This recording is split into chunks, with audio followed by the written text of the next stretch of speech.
Rome, city of old gods and aggressive taxis. The one-eyed man touched at least one wall.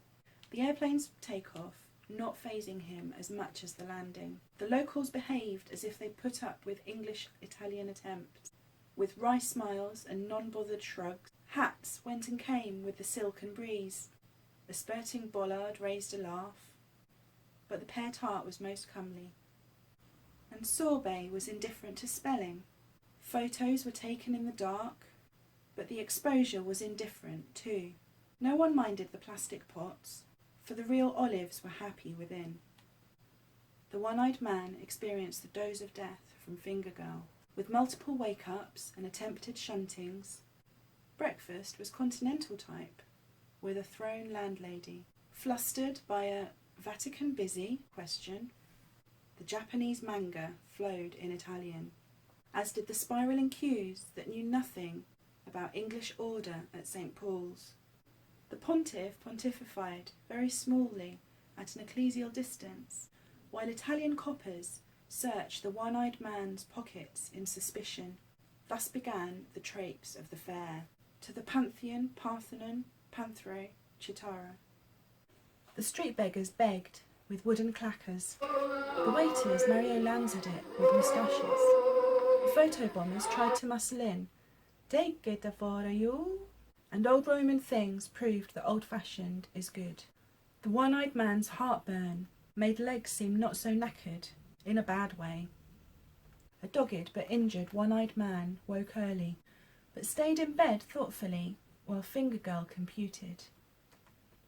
Together they looked at vast queues, electing to avoid them and just go when they were gone. They looked at Etruscan things of Egypt and other places, with the odd wine gum for sustenance. Finger Girl forced through the annoying throng. Dutch groups, German groups and others marched to their umbrella standards.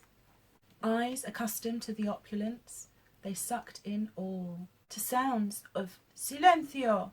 No pictures!" they talked and took pictures. Then marched with guard escort to the spiral of doom. Bear was found and saved with rare smile. The milkshake was later black cherry with Americano. Then a summing up and look at papish windows. Food with wine for Finger Girl, as the one-eyed man was indisposed. Upon waking, the one-eyed man left Rome behind. The Finger Girl and he hurtling down roads taxi-bound. Seatbelts tightening, pictures taking, driver texting.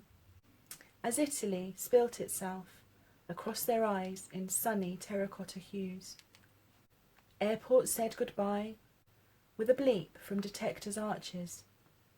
And crushed knees and bobbling skies of flight with nuts. Until back home, soul of England, their adventure over and rested. Finger Girl offered a chip before flinging it to the floor. The one-eyed man took over the driving on the last leg, perhaps the jet lag. Once back home, he observed the whirling computer left on since departure. The old tub was filled with the hot tap to relax the flying, tight, taut muscles. And then they went off to talk turkey with the night and dwell on past travels. Once more, the one-eyed man looked around him at the stuff in his life home. All was as it was before leaving, except for the changes.